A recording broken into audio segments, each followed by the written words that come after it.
L'impénitence d'Israël. Ce discours comprend une apostrophe aux femmes de Samarie, versets 1 à 3. Un réquisitoire contre le culte formaliste par lequel Israël croit couvrir ses péchés, versets 4 et 5.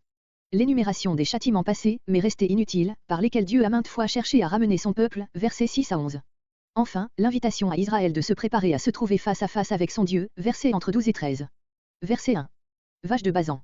Le prophète apostrophe ainsi les femmes riches de Samarie. Cette image, en Orient, n'a rien d'offensant, les poètes arabes comparent les femmes les plus belles à des vaches.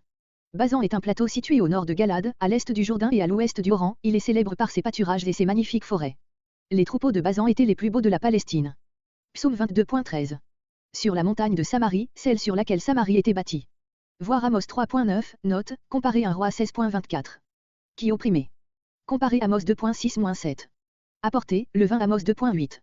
Ces femmes parlent ainsi à leurs maris, aux injustices et aux débauches desquelles elles prennent part, on voit même que ce sont elles qui les encouragent. Verset 2. À jurer par sa sainteté, aussi vrai que je suis saint, vous n'échapperez pas. Avec des crocs, des hameçons. La première image seule est en rapport avec celle des vaches. Voir Ézéchiel 19.4, note. Dans la seconde image, les conquérants étrangers sont comparés à des pêcheurs, comme Jérémie 16.16 et Habakkuk 1.14-15. C'est ici l'emblème de la déportation. Verset 3. Vous sortirez. Il n'y aura pas besoin de chercher les portes pour sortir de la ville, car partout les murailles seront abattues. Vous fuirez, littéralement, vous avez jeté loin de vous. Vos palais, le sens du mot hébreu, Armon, ne saurait être fixé sûrement. On a traduit, le Hermon, la plus belle montagne de Palestine, qui représenterait le pays tout entier, ou bien l'Arménie, vous serez emmenés en Arménie, ou d'autres explications encore moins vraisemblables. Le mot hébreu a quelque analogie avec celui de harem. Le sens serait-il, vous abandonnerez brusquement vos appartements magnifiques, dont vous étiez fiers, pour aller en captivité. Verset 4. Versets 4 et 5.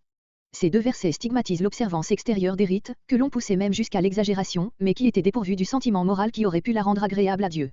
Le discours cesse de s'adresser aux femmes, le ton est celui de l'ironie. Et péché. Ces mots ne se rapportent pas, d'après l'ensemble du passage au sacrifice lui-même offert à Bethel, mais aux actes d'intempérance et d'impureté qui accompagnaient les sacrifices offerts au veau d'or. Gigal, sanctuaire semblable à celui de Bethel, aussi dans le royaume des 10 tribus, comparé Osée 4.15, note, Osée 9.15. Amenez chaque matin, accompagnez scrupuleusement la partie cérémonielle de vos devoirs religieux. Tous les 3 jours vos dîmes. Deutéronome 14.28, Deutéronome 26.12, il est parlé d'une dîme qui doit se payer tous les 3 ans et Lévitique 27.30 et suivant d'une dîme annuelle. Les Israélites les plus scrupuleux en étaient venus, semble-t-il, à payer certaines dîmes tous les 3 jours. Mais que leur servait aux yeux de Dieu cet excès de zèle, s'il y joignait une vie de péché. Comparez le reproche de Jésus aux scribes et aux pharisiens, Matthieu 23.23. En écartant le levain. L'hébreu permet de traduire, comme plusieurs l'ont fait, avec le levain, c'est-à-dire en violant, la défense de présenter à Dieu des gâteaux d'offrande renfermant du levain, Lévitique 2.11. Mais le contexte exige que l'on traduise au contraire, en écartant avec soin tout levain, faisant la chose dans toutes les règles. Verset 5. Des dons volontaires. Il est parlé Lévitique 22.18 et suivant, Deutéronome 12.6, d'offrandes et de sacrifices que les Israélites offraient, parfois volontairement en sus de ce que prescrivait la loi, soit en exécution d'un vu, soit comme expression libre de leur reconnaissance. Le verbe annoncé s'adresse sans doute à l'Israélite qui faisait d'avance connaître son intention au prêtre. Publiez-les, faites en grand bruit, après les avoir ainsi offerts. Déjà le pharisaïsme. Tout ce passage est remarquable, parce qu'il montre à quel point le culte, même dans le royaume des 10 tribus, restait organisé d'après les prescriptions de la loi mosaïque. Voilà ce que vous aimez, des formes extérieures, qui n'engagent à rien. Comparez Jérémie 7.9-10. C'était déjà Israël tel qu'il se fait connaître à nous au temps de Jésus. Verset 6. Versets 6 à 11. Cette conduite d'Israël n'est pas à la charge de Dieu, qui a, au contraire, tout fait, en particulier envoyé épreuve sur épreuve, pour convertir son peuple. Mais tous ces coups sont restés vains. Première plaie, la disette. Laissez bouche vide, il y a proprement, je vous ai envoyé la pureté des dents. Verset 7. Deuxième plaie, en relation avec la précédente, le manque de pluie. Quand il y avait encore 3 mois.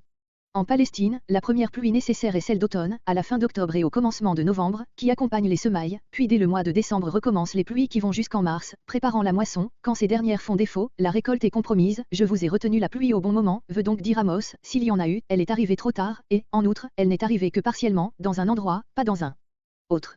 Verset 8. Troisième plaie, la soif, aussi liée à la précédente. On courait d'une ville à l'autre pour trouver de l'eau. Verset 9. Quatrième et cinquième plaie, maladie des blés, la brûlure et le charbon. Le premier terme signifie brûlure, il est employé Genèse 41.6 et suivant par rapport aux 7 épis maigres dans le songe de Pharaon, le second terme signifie pâleur, lividité. À ce fléau, qui frappait les céréales, s'est ajouté celui des sauterelles, qui atteignait aussi les arbres fruitiers, peut-être y a-t-il allusion à Joël chapitre 1. Verset 10. À la suite de tout cela, une sixième plaie, la peste. Comme elle est en Égypte, par son sol humide, l'Égypte a toujours été un foyer d'épidémie. Enfin une septième plaie, la guerre, est venue mettre le comble à cette série d'avertissements, jeunes gens égorgés, cavalerie sur laquelle on comptait, emmenés prisonnières, cadavres en décomposition. Verset 11. Une huitième plaie, qui ne peut être, nous paraît-il, qu'un tremblement de terre, non pas celui dont il est parlé dans le titre du livre, mais un fait du même genre qui en avait été le prélude. Un bouleversement, une commotion du sol semblable à celle qui avait eu lieu lors de la destruction des villes de la plaine, comparée Genèse 19.29, Deutéronome 29.23, et de la formation de la mer morte. Comme un tison. Israël, dans ce bouleversement, a comme miraculeusement échappé au sort qui avait frappé les villes maudites. Les mots « et vous n'êtes pas revenus » qui forment comme un refrain font ressortir avec force l'inutilité persistante de tous ces avertissements successifs. Verset 12. À cause de cela, de cet endurcissement persévérant. C'est ainsi que, le prophète ne dit pas ce que renferme cet ainsi, mais les auditeurs doivent le conclure des mots suivants, prépare-toi à rencontrer ton Dieu face à face. Il s'agit du jugement définitif d'Israël, celui qui est appelé le jour de l'Éternel dans Joël, chapitre 2. Le mot prépare-toi a tout à la fois ces deux sens, prépare-toi par la repentance, afin d'obtenir grâce, ou prépare-toi à recevoir le salaire de ton impénitence. Car le voici. Il s'approche incessamment, celui qui demandera compte de toutes les lois violées et de toutes les grâces méprisées. Et qui est-ce qui lui tiendra tête? Verset 13. Qui fait connaître à l'homme. Le sens n'est pas que Dieu connaît la pensée de l'homme et la lui révélera. Si c'était la toute science de Dieu qu'Amos voulait faire ressortir, il aurait dit simplement, il connaît la pensée de l'homme. Le sens est bien plutôt celui de Amos 3.7, il s'agit de la pensée de Dieu lui-même, qu'il ne réalise qu'après l'avoir fait connaître aux hommes par ses prophètes.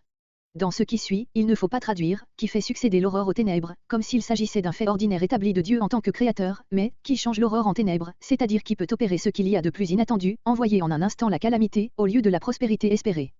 Qui passe sur les sommets, aucun obstacle ne peut l'empêcher de suivre sa voie et d'exécuter ses plans.